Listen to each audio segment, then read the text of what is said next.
Hello everyone.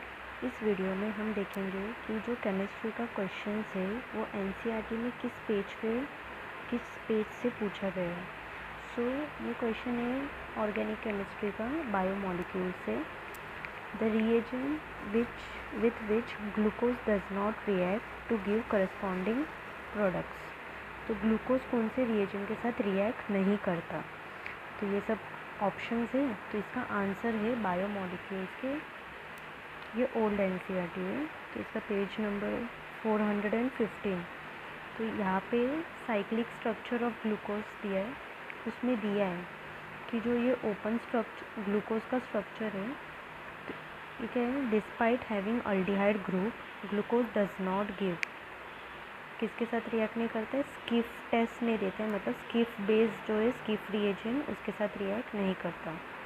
And it does not form hydrogen sulphide addition product. Hydrogen sulphide addition product भी नहीं बनाता है। तो इसका मतलब है ये सोडियम हाइड्रोजन सल्फाइड के साथ भी रिएक्ट नहीं करता। तो ये इसमें से दिया गया था ये क्वेश्चन। और ये भी पूछा जा सकता है कि ग्लूकोज पेंटाएसिटेट, जो ग्लूकोज का पेंटाएसिटेट है वो हाइड्रोक्सिल अमीन के साथ भी रिएक्ट नहीं करता।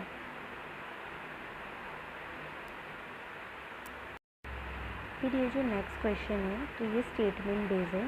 ये भी ऑर्गेनिक का है, पर ये 11th ऑर्गेनिक का है। हाइड्रोकार्बन चैप्टर से पूछा गया है क्वेश्चन। कौन सा है, the boiling point of 3 isomeric pentane follows the order n pentane, फिर आइसोपेंटेन, फिर नियोपेंटेन।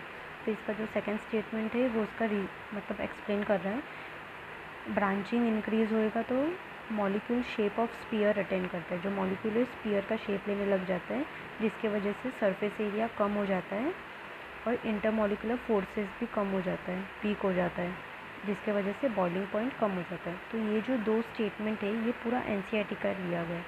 तो मैं आपको दिखाती हूँ। ये देखिए, ये हाइड्रोकार्बन चैप्टर है, पेज नंबर 380 ओल्ड एनसीईआरटी का। तो इसमें दिया गया है यहाँ ये पैराग्राफ में, you can make an interesting observation by having a look on the boiling points of 3 isomeric pentane two methyl butane and two two dimethyl propane. तो पेंटेन में कोई ब्रांचिंग नहीं है तो उसका बॉइलिंग पॉइंट सबसे ज़्यादा है। फिर उसके बाद 2-मिथाइल ब्यूटेन का, फिर 2,2-डाईमिथाइल प्रोपेन का। ये टेबल में दिया गया, उसमें से देखने के लिए बोल रहे हैं। That pentane having continuous chain of 5 carbon atom has the highest boiling point, whereas 2,2-dimethyl propane boils at 282.5 Kelvin। यहाँ पे सबसे ज़्यादा ब्रांचिंग है तो इसका बॉइलिंग पॉइंट कम है।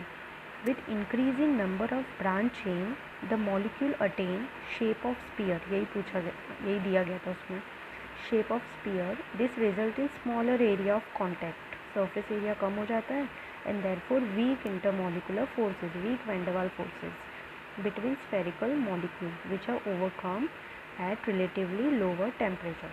so इसमें से वो क्वेश्चन पूछा गया था।